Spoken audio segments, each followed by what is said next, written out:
አብርሃም ሁሉንም አሳሰራቸውና ቤተሰቦች ዳኒና ኤፍሬም አብርሃም ትክክል ነው ያደረገው ብዬ ነው ማሰበው።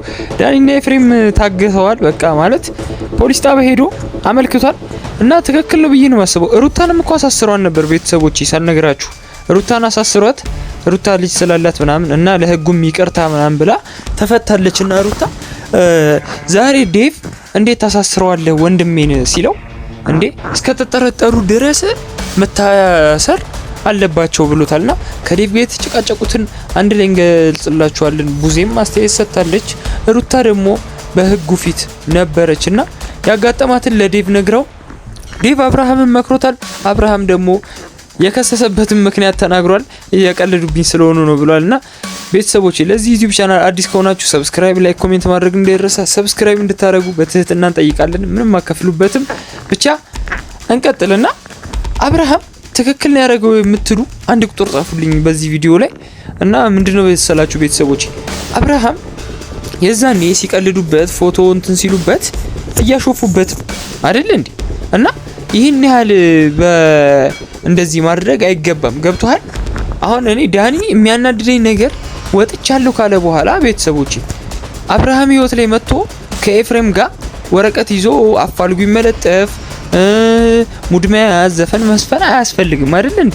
እና አብርሃም ትክክል ነው ያረከው፣ ግን ሩታ ማሳሰርህ ትክክል አይደለም። ሩታን አንተ አሁን ምን አረገች እንዴ? ሩታን እንደዚህ በዚህ ነው ያህል ሁለት ደግሞ ዴቭ እንዴት ትጨክናለህ በወንድም ላይ ምናምን ያልከው ነገር ትክክል ነው ብዬ ነው ማስበው። አሁንም እኔ አሁን ተጠርጥሮ ብቻ ሳይሆን እውነታው ተጋልጦ ዴቭ እንትና ኤፍሬም እንዳገታት ቢታወቅ አስባችሁታል? ኤፍሬም ይታሰራል። ደስ ነው የሚለን። በቃ እኔ ደስ ነው የሚለኝ በበኩሌ። ምንም አይደብራችሁ። ደስ የሚላችሁ ደስ ይለናል እያላችሁ ጻፉልኝ። እንዴ የወንድም መቀኛ ስለሆነ ነው የሚያናድደኝ። አንስቲ ከሩታ እንስማ ምን እንዳለች።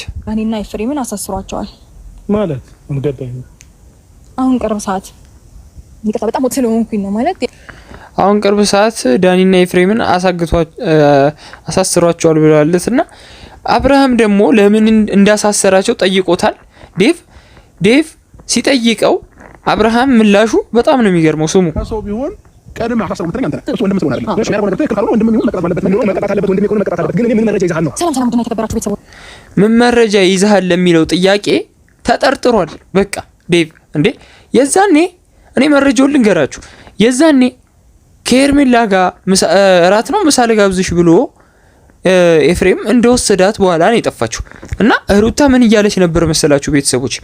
ቤተሰብ አላት እኮ እሷ ህፃን ልጅ አይደለችም ምናምን እያለች ነበር። እና ቤተሰብ ቢኖራትስ እንደዚህ ማድረግ ይገባል ወይ ነው እንደዚህ አሳግታችሁ ሙድ መያዝ? አብርሃም በተለይ በጣም ተናዳጅ ነው። እንደሚናደድ እያወቃችሁ መቀለድ ይገባል ወይ ነው? ሁለት ደግሞ አብርሃም ተሳስቷል ብዬ የምነግራችሁ ነገር 3-4 ቀን ከሞላ ሩታም ተነግሯለች። 4 ቀን 3 ቀን ካለፈ በኋላ እንዴት ፖሊስ ጋር ታመለክታለህ? አንተ ሁላ ፋራሪ ዝም ብሎ ኦዲየንስ ስለነገረ ብቻ አንዱ ቤት ዘለ ትገባለህ። እኔ አሁን እኮ ነው በባለፈው ነው እኮ እየተነገረኛለሁ። ጎረቤት ቤት እየሄደ ሁላ ይፈልጋታል። አብርሃም ይሄን ተሳስተሃል። ከ4-5 ቀን በኋላ ሄደህ ሄርሜላን ምናምን ብለህ መናገር አያስፈልግም። ቀጥታ ነበር መናገር የነበረብህ። ሁለት ደግሞ ሜሪ እንዴት አልታሰረችም ነው ግርም ከሚለኝ ነገር። ሜሪ እንዴት አልታሰረችም ነው። እና ሩታም የተፈታችው ይቅርታ ብላ ምናምን ነው። ተንበጨበች ሲላት እኔ አልተንበጨበችኩም አንተ ነህ በጭዋጫ ምናምን ብለዋለች። ብቻ ዛሬው ቪዲዮ አንድ ግርም ያለኝ ነገር ዴቭ ወንድሙን ይወደዋል። ቢጠላውም ወንድሙን ይወደዋል። ቢጠላውም ስላችሁ አባባሌ ግልጽ ላድርግላችሁ። ምንም ያህል አብርሃም ላይ ቢቀልድበትም ምናምን ስለቢናደድበትም ዴቭ እና እንትናን ኤፍሬምን ይወደዋልና ችግር የለም እኮ እኔ እኮ መውደዱ ምናምን። ግን አብርሃም ትክክል ነው ዴቭ። አሁን እኔ ለዴቭ መናገር የምፈልገው አንድ ነገር አለ ቤተሰቦች። አብርሃም ትክክል ነው። ትክክልም የሆነበት ምክንያት እስከ ተጠረጠሩ ድረስ አብርሃም ማመልከት ትክክል ነው ብዬ ነው ማሰበውና እንስማ እስቲ። ንጹህ ሰው ነው ማሰር ማንም እንትን ይለው። ስለዚህ ነገሮች ሲጣራዛት ገብቷል ይዋለቃል። ስለዚህ እና ደግሞ የሆነ ሰው የሚሞት ቦታ አይደለም። እውነቱን ነው። ሰው የሚሞትበት ቦታ አይደለም እኮ የገቡት እስር ቤት ነው። ወንድ ልጅ ናቸው ማየት አለባቸው እንዴ። 3 ቀንም 4 ቀንም ቢሆን ማየት አለባቸው። ወንጀሉ ትክክል ካልሆኑ ይፈታሉ። ወንጀል ከሰሩ ግን ይታሰራሉ። ዴቭ ይሄንን ያላመነው በጣም እየተናደደ ነበር። ቡዜ ደግሞ ከአብርሽ ጎን ሆና ስደግፈው ነበርና ቤተሰቦች አሁን እኛ ፍርዱን ለማን ልንሰጥ እንችላለን? እኔ አሁን ለአብርሃም ነው በአብርሃም ጎን ሆኜ ነው መደግፈው እና የዛሬ ቪዲዮ ይሄን ይመስል ነበር ቤተሰቦቼ።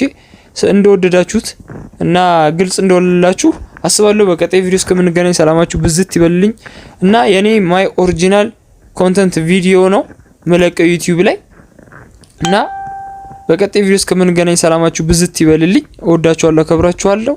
ይመቻችሁ።